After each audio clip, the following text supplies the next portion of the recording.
Welcome back to Reddit Tales by Uncle Sammy. I see you, I appreciate you, and I'm thankful you subscribed and keep showing up. This space is built on your insights. Leave your thoughts and lessons below. Now cue the tension, cue the truth, let's get into it. Before this story starts, notice the detail that matters most. When somebody protects a friendship more fiercely than they protect your peace, the problem is usually not confusion. It is a priority. In this one, the silence at dinner was not the first betrayal. It was just the first time nobody could pretend not to hear it. Sometimes your real decision point comes weeks earlier, when your gut keeps asking for honesty and all you get back is performance. My name is Solomon Pierce, and the night my marriage finally split open smelled like brown butter, rosemary, and rain on hot concrete. It was early October in Baltimore, one of those damp evenings when everybody's jackets hang by the door and the windows fog at the corners. My wife, Janine, had invited her family over for Sunday dinner because her mother liked one proper meal together before the cold set in. The dining room table was dressed with her good cream runner, the one she only used on holidays and serious occasions. Though she swore this was neither. I knew better. My chest had been tight since noon. Janine was 38. Sharp as a paper cut, always polished, always reaching to smooth some invisible wrinkle in the world. She corrected restaurant menus under her breath. She folded grocery bags into perfect triangles and lined them inside the pantry basket. She laughed with her whole face when she meant it, but for the last 4 months that laugh had been rationed out to somebody on her phone, never to me. I was 41. A city bus mechanic with grease under my nails no matter how long I scrubbed. A man who believed if something rattled, you found a bolt and tightened it. Marriage, I had learned too late, did not work like an engine. Her brother Marcus arrived first, carrying sweet potato pie from a bakery on Liberty Road and complaining that they had raised their prices again. Her mother, Denise, came in behind him with a covered dish of green beans and that church lady perfume she had worn for as long as I had known her. Her father, Harold, brought nothing except a weather report and a look that could quiet a room. Their niece Nia, home from Morgan State for the weekend, drifted in last with rain in her curls and one earbud still hanging from her coat collar. Everybody was normal. That almost made it worse. If you have ever watched somebody you love start pulling away right in front of you, stay with this story, because what happened at that dinner table did not start there. And before we go further, like this video, share it with someone who loves powerful relationship drama, and subscribe for more stories like this. Janine moved to the kitchen like she always did when people were watching, efficient, graceful, all clean lines. She basted the chicken, adjusted the flame under the rice, and smiled at the right moments. But every few minutes, her phone lit up near the fruit bowl, and a tiny change came over her. Not guilt exactly. Anticipation. A secret pulse under the skin. She would glance down, her mouth twitching at one corner, then flip the screen face down if I took a step too close. Nobody else seemed to notice. Or maybe they noticed and did what families do when they want peace more than truth. I had noticed because there had been a beginning, and I could trace it if I let myself. It started in June, the week the city baked under a heat wave, and the buses came back to the depot carrying the smell of hot vinyl and tired people. Janine had started talking about a consultant at her nonprofit, a man named Terrence Bell, who was helping with a grant campaign. He thinks in headlines, she told me once, stirring sugar into her iced tea. It is annoying but useful. I did not like how often his name came up. I told myself I was being childish.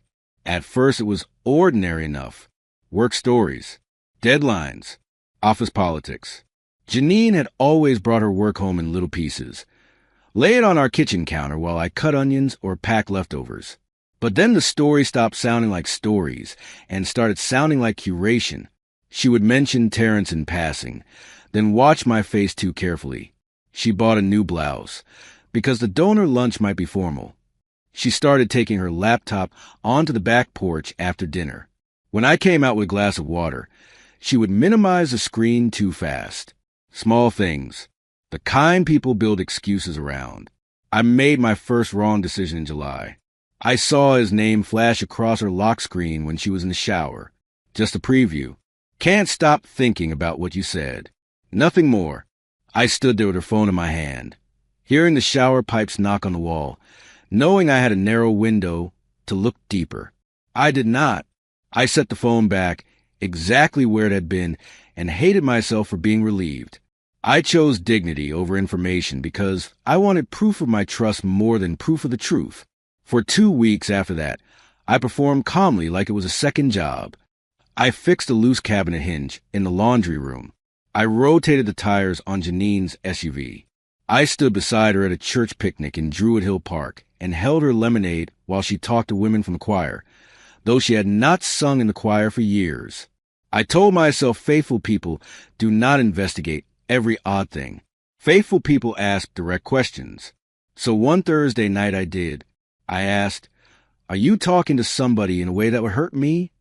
She stared like I had slapped a stranger. "No," she said, very even, too even. "I am talking to a co-worker who understands the stress of my job. That is not a crime." She said co-worker the way some people say child, as if the word itself made the subject innocent. I asked why she hid the phone. She laughed once, brittle and small, and said I was turning middle-aged insecurity into theater. That cut deeper than I let show. I nodded, apologized for asking badly, and went out to the garage where I sat on an overturned paint bucket for an hour staring at a broken leaf blower I had no intention of fixing. August came in thick and loud. Cicadas hummed in the sycamores behind our row house. The corner store on Reisterstown Road started stocking cinnamon brooms before Labor Day. Janine grew softer in some ways and harder in others. She complimented my shirts more often, touched my shoulder in passing, and asked whether I wanted peach cobbler from the bakery near her office. It should have felt like a repair. Instead, it felt like management. The harder part came whenever I reached toward whatever sat between us. Then she turned clipped, impatient, polished like a lawyer. "I cannot be punished for your imagination," she told me one morning while tying her scarf. There were practical differences, too, the kind that do not sound dramatic until you live inside them. Janine stopped leaving grocery lists on the fridge because she preferred an app. She began driving to work on days she usually took the light rail because she said she needed flexibility. She guarded her tote bag. She changed the code on her tablet. She started sleeping on the far edge of the bed, not with hostility, but with an absent-minded drift, as if her body had learned another map. At night, I would watch the red digits of the clock crawl forward and wonder when suspicion turns into humiliation. Labor Day weekend, we drove to Columbia to watch my cousin's son play in a high school marching band showcase. The air smelled like kettle corn and cut grass. Brass notes bounced over the bleachers. During halftime, Janine said she was going to find the restroom. 20 minutes later, I spotted her near the concession stand, back half-turned, smiling down at her phone with the kind of softness people reserve for babies and first dates. I walked over slowly enough to give her a chance to notice me. She did not until I was 3 feet away. Her smile vanished before she looked up. That told me plenty. I made my second decision there. I could have confronted her beside the mustard pumps and those tired volunteers selling bottled water for $2. I could have demanded the phone, made a scene, forced something public and ugly. Instead, I said, "The band's back on," and walked with her to the bleachers. I chose restraint because my mother raised me to never hand your private pain to a crowd unless you are prepared to lose control of what they do with it. I still think that choice was right, but restraint has a price. It gives liars more room to decorate. 3 nights later, I found the receipt. It was in the cup holder of her SUV. Folded into a neat square like trash she meant to throw out, but forgot. A jazz restaurant on the harbor. 2 entrees. 1 old-fashioned, 1 sparkling water. Wednesday, 9:48 p.m. Janine had told me she was staying late for board materials and grabbed a granola bar on the way out. I sat in the driver's seat with that paper in my fingers and felt something inside me go still. Not explode. Not shatter. Still, like a judge taking the bench after listening long enough. I waited until she came home. She set down her bag, kicked off her pumps, and asked whether I had fed the cat. I held up the receipt. She looked at it, then at me, and there was a briefest delay before her face arranged itself. "We went after the donor meeting," she said. "A group of us." I asked for the itemized statement from the work card. She said she did not have access. I asked who had the old-fashioned. She said she did not remember. That answer, more than anything, offended me. Janine remembered everybody's drink. That was one of her things. The next week, Harold invited me to his barbershop on Pennsylvania Avenue, though he did not need a cut and neither did I. He owned the place once years ago, before passing to Marcus and retiring into a restless half-life of gardening and church committees. The shop still smelled like talc, aftershave, and radio static. Men argued over the Orioles, while clippers hummed like insects. Harold handed me a ginger ale from the fridge in the back and asked, without looking at me, "Everything all right at home?" I learned then that trouble leaks. Even when nobody says the words, it leaves a stain. I told him, "I think something is wrong." He nodded as if I had confirmed the weather. He did not rush to defend his daughter. He did not tell me I was overreacting. He just said, "There are some people who would rather be admired than be known. Marriage gets hard for them when admiration fades." That line sat in my chest all afternoon. Janine loved being known when it came with praise. She could tell childhood story for hours if the audience was tender enough, but known in the ugly places, in loneliness, selfishness, cowardice, that she could not bear. Mid-September, our anniversary came and went like a missed bus. 12 years. I had reserved a table, a quiet place in Mount Vernon, with piano music and candlelight that always made Janine pretend she was not crying when she was. That morning she texted that an emergency campaign call had been scheduled and asked if we could move the celebration to the weekend. I stared at the message while standing in line at a coffee cart near the depot. A woman ahead of me ordered oatmeal and extra cinnamon. A siren wailed 3 blocks away. Life kept moving while my marriage was being quietly rewritten. I did not move the reservation. I went alone. I wore the navy blazer Janine bought me for my 40th birthday, sat at a table for 2, and ate salmon I barely tasted. Around 8 o'clock, I looked across the room and saw Terrence Bell in person for the first time. I knew it was him from the staff page I had studied like a fool. He was broader than his photos, with silver at the temples and the practiced ease of a man who thought every room would make space for him. Janine was not with him. He was with donors. That almost gave me hope. Hope lasted exactly until I walked to my truck and saw Janine's SUV 2 streets over, parked beside a small hotel with a blue awning, not in the lot, but tucked along the curb like someone trying not to be seen. I sat across from it for 40 minutes. I saw nobody go in. I saw nobody come out. Then I saw Janine appear from the side entrance with Terrence beside her, both carrying coffee cups. They were not touching. Sometimes not touching is louder. They stood under the awning talking close, comfortable, familiar. Then she laughed and pressed his wrist. I drove away before she could see me. I wish I could say I handled that discovery with immediate nobility. I did not. I pulled into a gas station near Mondawmin, bought a bottle of water I could not swallow, and leaned over the trash and tried not to come apart in public. I kept hearing the tiny details. Anniversary, emergency call, hotel awning, coffee cups. My mind ran wild in every direction, then circled back to the same ugly place. Maybe it had been emotional only. Maybe it had been more. Maybe the difference mattered. Maybe it did not. Betrayal had already entered the house. Arguing over its shoes felt pathetic. For the next 10 days, I watched. I am not proud of that sentence, but I will not stand it down either. I checked the mileage on her SUV. I learned her office calendar by glimpses. I noted when she wore perfume on weekday afternoons. I hated the man I became in those days, half detective, half beggar, waiting for reality to finally stop insulting me. What I found was enough. A hidden photo folder on our shared tablet that synced before she caught the setting. No bodies, no hotel room, nothing explicit. Just selfies of the 2 of them at lunch. Heads too close, eyes too bright. The one that undid me was taken outside a farmer's market in Fells Point. Terrence held a bouquet of sunflowers, and Janine leaned toward him, smiling the smile she wore in our wedding pictures. There was a chalkboard behind them advertising apple butter and local honey. Such an ordinary background for the end of a marriage. I sat at the kitchen table with that photo enlarged on the screen until the phone numbers of the people I could call blurred before me. My sister, my pastor, Marcus, a lawyer. I called nobody. Some grief is too young to speak out loud. Then Denise invited us for Sunday dinner. Nothing fancy, she said on speakerphone while Janine stacked mail beside the fruit bowl. Just family. Janine looked up and met my eyes for a second too long. I think she knew by then that I knew more than I had said. The air between us had changed. It had become formal.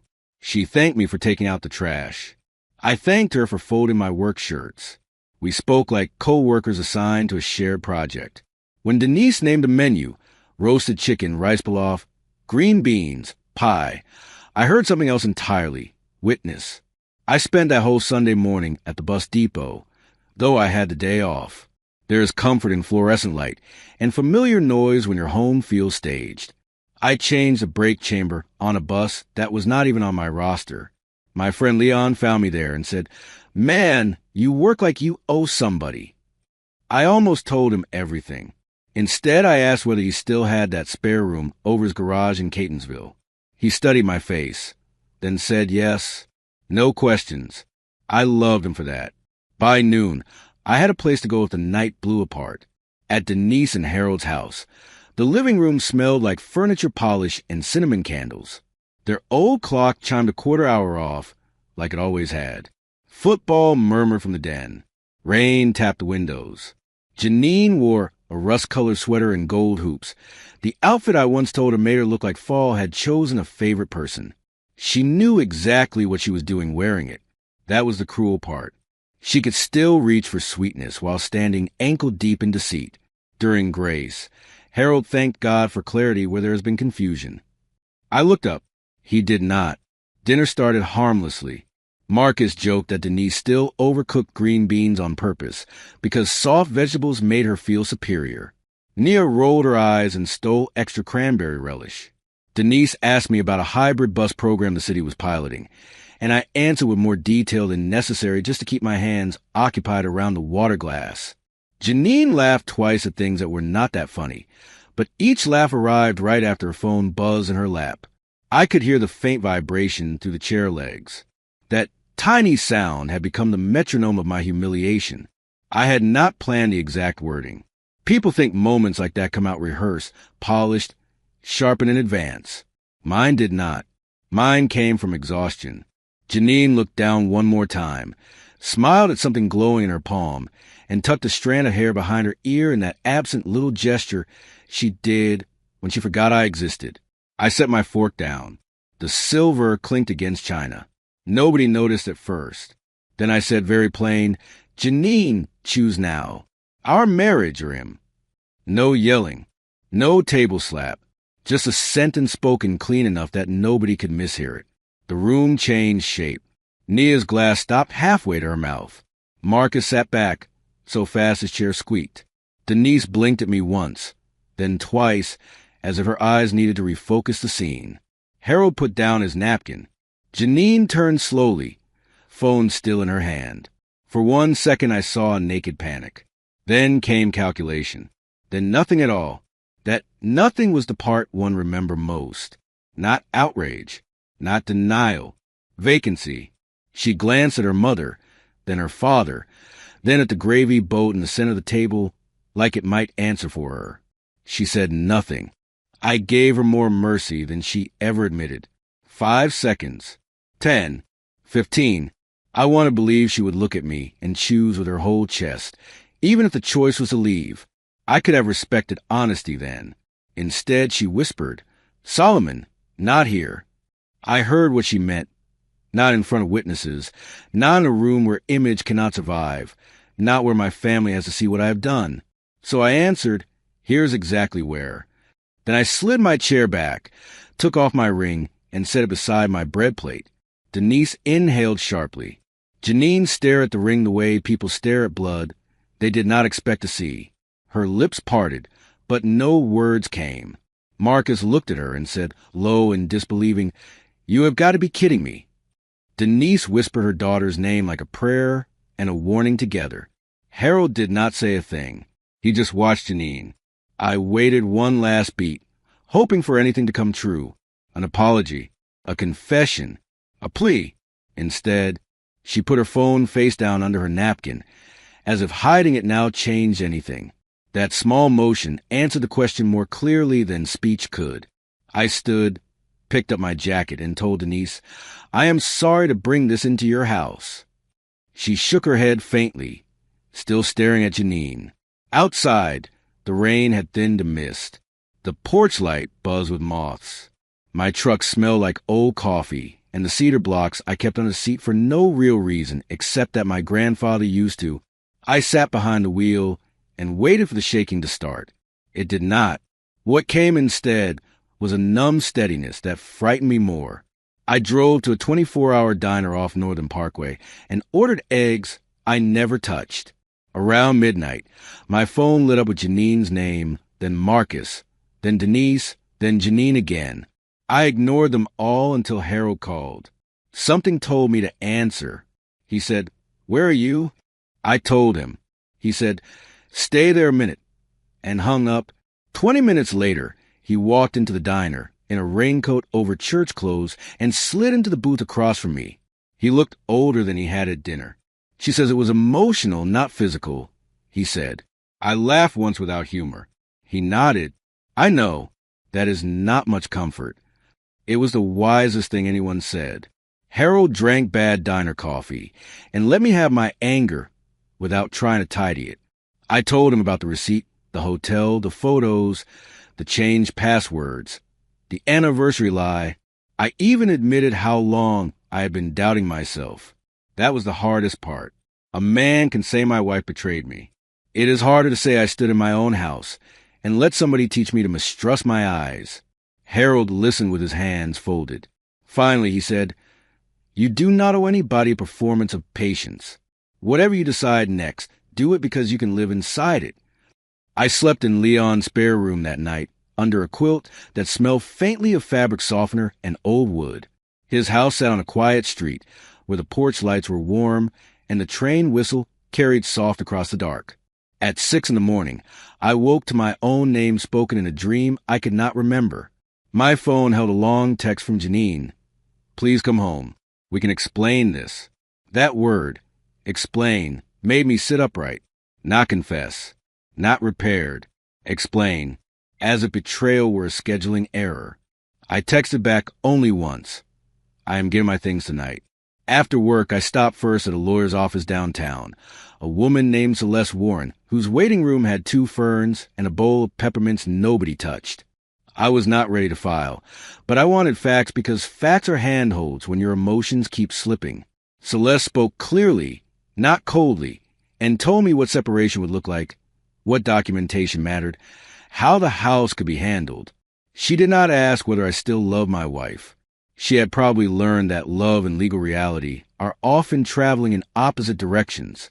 I left with a folder and a calmer heartbeat. When I reached the house, Janine was sitting on the front steps in one of my old college sweatshirts. That small theft of comfort annoyed me more than it should have. The maple on our block had just started turning, and dry leaves scraped along the curb. She stood when she saw me, but she did not come close. "Please, just hear me," she said. Her face was stripped down, no makeup, no practiced softness. Tiredness had finally outvoted vanity. I said, "I will hear the truth one time. Not editing. Not spin."